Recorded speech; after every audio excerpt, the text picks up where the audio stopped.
I do think I let it get too dry. This fan is on at high for like all the time, and where's that? Okay, this lesion here, if I can, there you go, right there.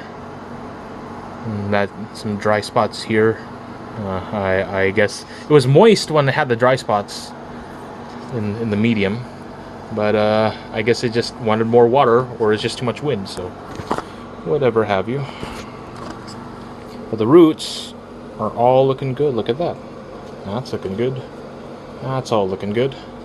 That's all looking good. Quite good, quite good. No problem. No problemo. No root rot as far as I can tell. So all is well as far as I can tell. Next. Oh, hello, what's this? This is a new one. Ha ha ha. Look at me. Phalaenopsis, little one, also known as Vandoperia, little one, which is a cross between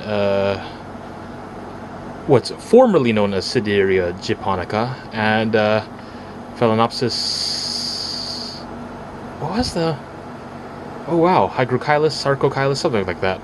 Anywho, this is a miniature kind of Phalaenopsis, and what's really cool about it is that it's quite fragrant, apparently, and the flowers have leopard rosettes, like, you know, leopard spots, though technically they're not spots, they're rosettes. So leopard rosette pattern on the flowers, and the flowers and the rosettes are two different colors. The petals the petals are yellow with reddish rosettes, and the lip is white with magenta rosettes. So this is a really cool flower as far as I've seen on the internet, and the roots look good as far as I can tell. When I pulled it out of the this is not the original container. I pulled it out of the original container because I wanted to see what the roots look like, because I've been burned by bad roots before, and it seems to be liking the setup. It had some rotten roots at in the container, but I'm not too worried because it's got some new roots here, so I'm sure it'll be fine. Look how glossy that is. That's quite nice. It's got a nice sheen to it. Anywho, next.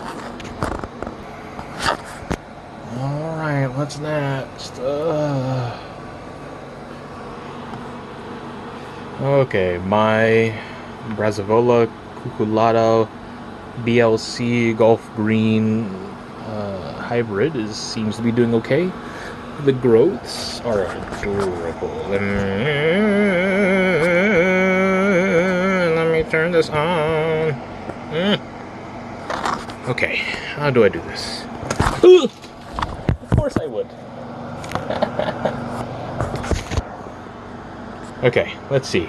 Can I get this situated? Don't worry, it's fine. My pride's not, but that's okay. Can I get a good look here? There you go. So there's a new growth that's been there when I got it. Still looking good. And then there's another growth somewhere around here. Where are you? Ah, there you are. Right there. All seems well. These roots, after a couple days, started dying back at the tips, but I dealt with that. I put some hydrogen peroxide and some antifungal, Phizan 20, just to make sure that there's no progression of anything. But it's got some other roots that are looking quite fine. Wow, you're so heavy. I need to be worried about that next time. Yeah, it's looking good down there. If you can see the green just hiding down there, that green tube. So we're all good. We're all good. Let me just pick this up in a moment. Let me clean up. Alright, cleaned up the mess.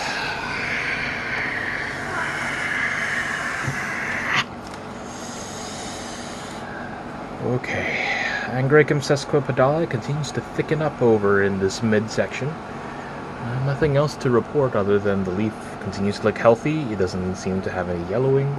These leaves continue to not yellow, so that makes me really happy. Yeah, nothing to report. It seems to be okay in this little microclimate that I've made for it. So I'm glad. Now let's take a look at its neighbors. Let's start off with this one. This is Catasetum lanciferum. If I can pull it out. Okay. So Catasetum lanciferum is doing quite alright. This bulb continues to go thick. I recently went to an Orchid Society meeting for the first time and got some advice on it. And I was recommended, hey, since it has roots and leaves, be sure to give it half-strength fertilizer every week, because this will grow and fatten up fast, and then it will start suddenly losing all its leaves. And when it does that, you make sure that it still make sure that it doesn't get too much light. If it gets too much light, Catasetums are known for having female form flowers and male form flowers. And with this one, it follows that rule. Female flowers are not as pretty. What you want are the male flowers if you want the really nice display. And so female flowers tend to happen in places where you get a lot of light, because, it takes a lot of energy to form the seeds. But in terms of forming pollen, it doesn't require as much energy, so male flowers are more common in less intense light areas. It still needs light, but not as much intense light to get the male flowers. So right now the root system looks pretty good. Oh yeah, look at that. That looks happy. Yeah, it's like in this setup that I've made for it. And I just transferred all the medium into a clear cup so I can see and not mess up. Alright, here's hoping this turns up alright. And the next, let's look at this Cymbidium. What's there to report? Nothing except the roots. The last I checked, we're looking really good. No tips here. There is worrying signs. Let me get focus there. I don't know where this is from, but as far as I have neem oiled recently, so I want to make sure that I'm not getting any pests sneaking up on me. That looks very particular. I don't like that. These leaves have been more yellowish, but they are also older leaves. The new leaves look nice and green. Not dark green, just the right amount of green, I think. So, as far as I'm concerned, these old leaves can be, I don't have to worry too much. Cymbidiums are known for harboring viruses. And I don't know if it has any virus. I should probably get that checked. Maybe I'll order a kit tonight, I don't know. But as far as I can tell, it looks pretty darn healthy. The roots down there are starting to grow real well. I'm not going to show it to you. Alright, next, Catasetum gnomus. So now this bulb is the same size as the bulb I originally came with. So that's great. And the roots, where are they? Oh, well, I wouldn't say repotted, but originally there is moss at the bottom. And that's a bit of a no-no, because then, you might get soggy bottom and it would stay soggy and would rot roots. But I've been told, the internet says, that Catasetums like to drink. So that's the reason why I originally had a lot of root moss down there. But now I've put a layer of horticultural charcoal at the bottom. And hey, it seems to be doing quite well. Honestly, that's a nice look. This is a nice look. How about I change the exposure some bits? That's about what I see. That looks really nice. It's almost like not really like a pineapple, but I'm reminded of a pineapple. It's quite nice. Let's see if we can get a better look at the roots here. Focus, manual focus, come on. Okay. Oh yeah. Look at that. Fat.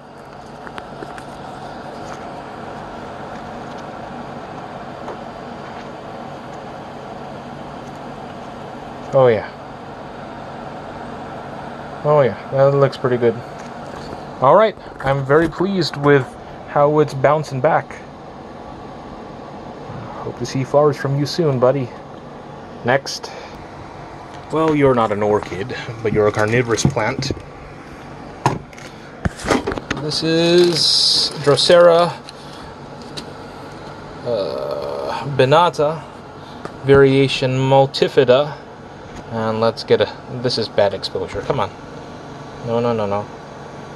A little bit better.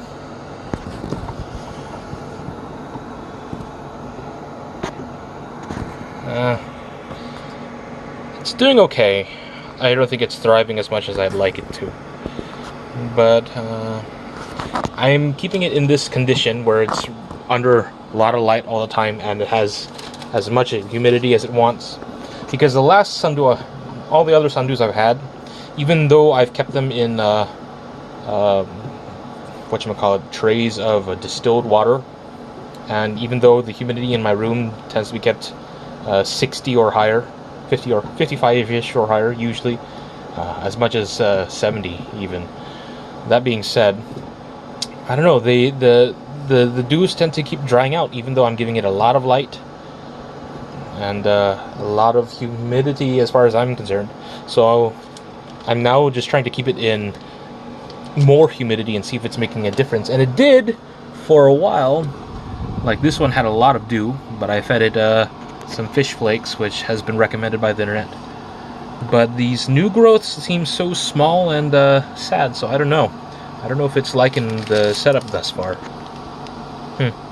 We'll see. Alright. Paraphalaenopsis labukensis. You may notice that it is no longer in this thing. It's not. Because when I checked the roots after a while, I found that quite a few of the roots died back and were dry. So dry. And I would notice, whenever I watered it, it would be moist for a day, but then after the second day, it would be a little bit dry. But the thing is, though, it would be very dry.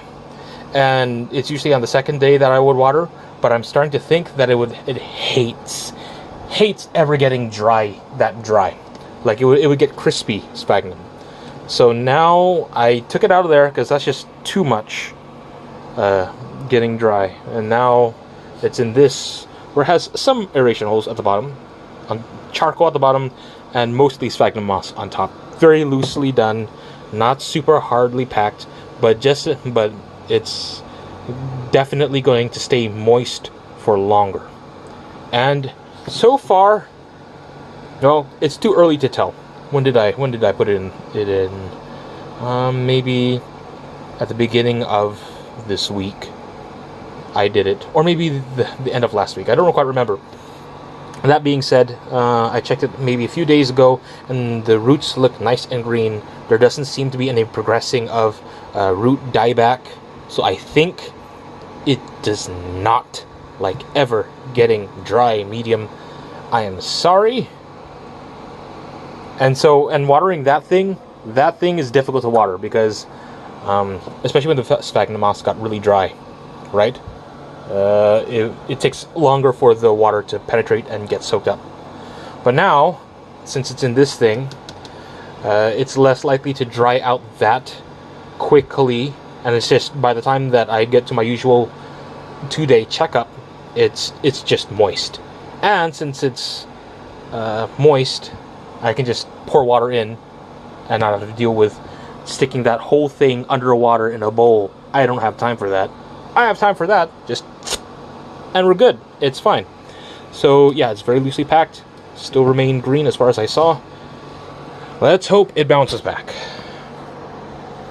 Like, yeah, actually, one of the reasons why I checked for the roots was because the ends were starting to get a bit wrinkled, and now I'm not seeing any wrinkling anymore. Yeah, it's not wrinkling as much. You can't see it because I'm a terrible cameraman. But yeah, there used to be, the ends were really wrinkling up quite a bit before, and I was like, okay, this is not right. And so when I checked the roots, it's like, oh yeah, and there's dieback. So now it's in this soup thing, and I'm sorry. Next. And all these are in bloom. My Zygopetalum is still blooming, although this flower is dying. And truth be told, it was just barely starting to fringe out maybe 2-3 days ago, and I decided, or maybe 4 or 5 days ago, anywho, I decided to just pollinate it. And so it's dying probably quicker than it should be, I don't know. But hey, I pollinated it, and I think I pollinated this one too. I don't remember. Either way, it's gotten to the point that it doesn't smell as good as it used to anymore.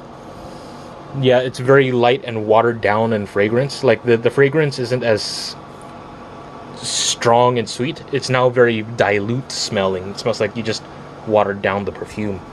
So it's about time that the flowers are just gonna fade, and the flowers have lost their initial glossiness. So I think it's about time. So I don't know how many weeks it's been now. Maybe 4 weeks now. I'm still pleased with it. I love it. You are my first love here. So next we will have my dad's slipper orchid, which, truthfully, you know what? I like you now.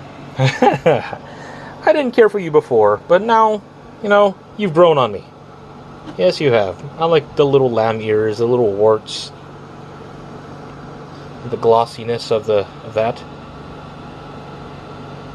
Do you see the little cat face in there, or like the lion face? I love that. Or is it the stash and this is the face?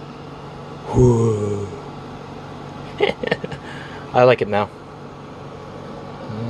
I don't think I'll get rid of you anytime soon. Otherwise, it's got some fans here that are still growing. Some new fans. Oh, actually that's yellowing quite a bit. This leaf. Well, it is an old leaf. Either way, I like this one now. Alright, last but not least. Oh, not last. Well, anywho. The Phalaenopsis with peloric traits. I pollinated 3 flowers and they died real quick.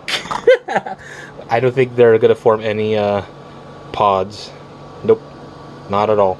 Especially since there's already a new flower spike, or bract, raceme. I forgot the correct word. But one there, another here, another there, and there's one back there. Hello, friend. Hi. Anywho, so it's gonna have more flowers soon, and it's not gonna be in nice form. It's just gonna be kind of scraggly all over the place. I'll let it do its thing, you know. Once it gets a new flower spike, I'll probably try to make it nicely formed and figure out how I want to do it. Anywho, and I'd say last but not least is this one. Macodes petola had an issue. You may remember that it was initially in this jar. Well, the biggest chunk started getting real floppy and dangly, and it just looked so unhappy, so I had to emergency pull out everything. Long story short, the big chunk had rotting roots. The other chunks, which had just as deep roots as the big chunk, were doing perfectly fine. So I don't know what happened, but right now I've just put it back in this old terrarium bowl, and there's actually a bunch of other pieces that when I had a bunch of other pieces that actually came from this chamber here that I kept there because they fell off because of the initial rot, and they were starting to grow roots already. So the whole family's reunited. One plant's become several little plants. Maybe I'll give away some to some people in the future. Who knows? So the big chunk doesn't have a nice root right now. So I'm hoping that it will eventually root out somewhere on its own. But it looks pretty okay in here. Hey, Venusaur. Yep. All's good. I'm sure it'll be fine. Anywho, that's about it. Thanks for watching. It's watering time!